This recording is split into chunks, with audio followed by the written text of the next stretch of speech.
kesempatan ini izinkan saya untuk menceritakan dua cerita nyata dari yang sudah kita alami di Plan. Kenapa kemudian aplikasi ini muncul pertama kalinya di Yogyakarta? Karena tidak adanya data bencana, kemudian yang dibantu oleh pemerintah dan NGO, lembaga kemanusiaan adalah tas sekolah. Jadi apapun bencananya, apapun kebutuhannya, yang diberi bantuan adalah tas sekolah. Ini sama dengan mungkin iklan zaman dulu bahwa apapun makanannya, minumannya, teh botol susu, kira-kira begitu.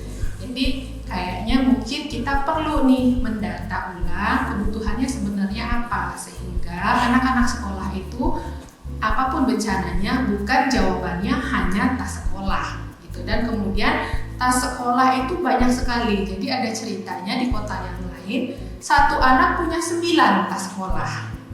Judul tas sekolahnya beda-beda, ada Plan Indonesia, ada NGO yang lain gitu ya, ada mungkin dari private sector, dari bank. Jadi 9 punya tas sekolah. Padahal mungkin kebutuhannya tidak itu, tapi karena tidak terdata gitu.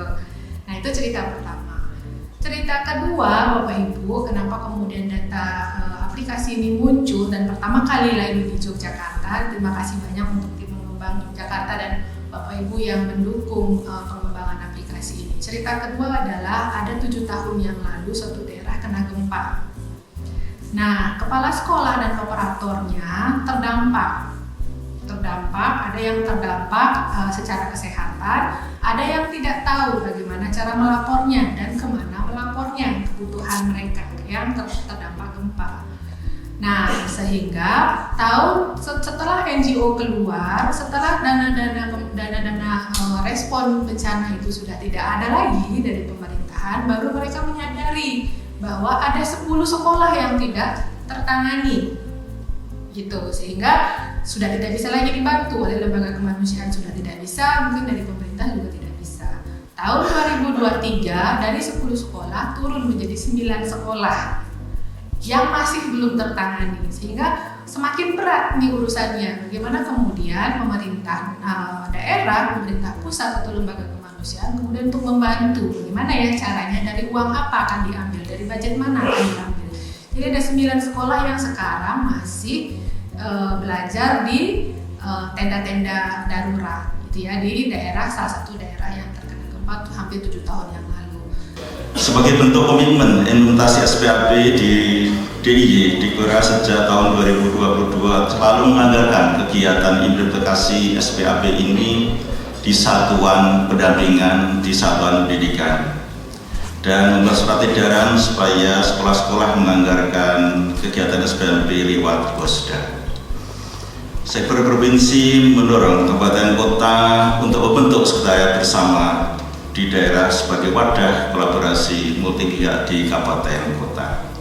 Hadirin yang kami hormati, sebagai bagian dari provinsi model SPAP di Indonesia, DIY melalui sektor SPAP terus melakukan inovasi dalam implementasi SPAP, salah satunya dengan pengembangan Jogja Dikdaya ini.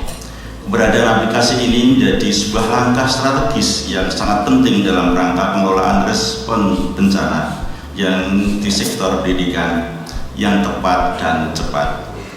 Aplikasi ini dimudahkan satuan pendidikan supaya melaporkan secara cepat, akurat, dan terkoordinasi mengenai dampak kejadian bencana.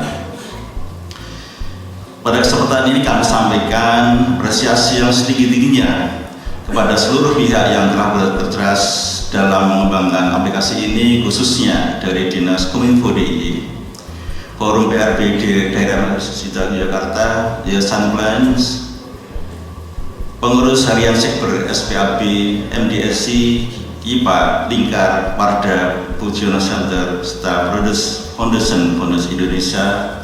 Semangat kolaborasi inilah yang menjadi kunci keberhasilan kita bersama. Kolaborasi multi pihak guyup bersama yang telah kita bangun dapat terus berlanjut dan percepatan implementasi SPAP di daerah istimewa Yogyakarta.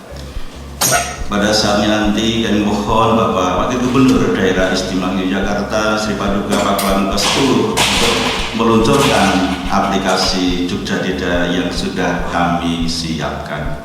Akhir kata, semoga peluncuran aplikasi ini menjadi tonggak penting dalam penguatan manajemen kebencanaan sektor pendidikan demi melindungi anak-anak kita generasi masa depan bangsa dengan risiko mengancam hak mereka untuk belajar aman dan nyaman.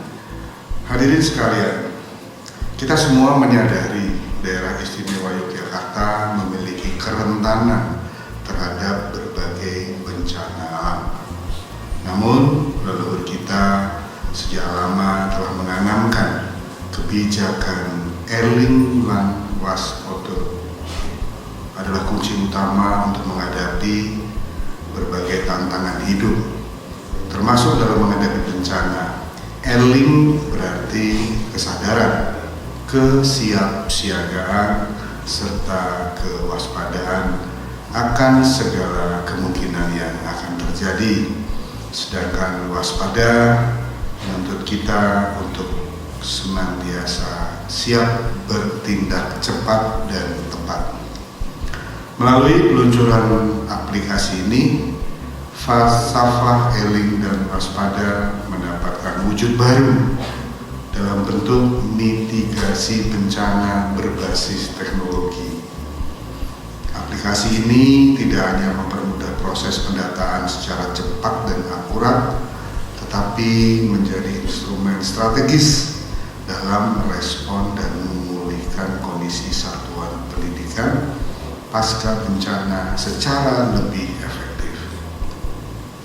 Saya sangat mengapresiasi kolaborasi strategis antara Dinas Pendidikan, Pemuda dan Olahraga, Yayasan Plan Internasional Indonesia, Prudence Foundation, serta seluruh pemangku kepentingan yang juga, mohon maaf, tidak saya sebutkan satu persatu.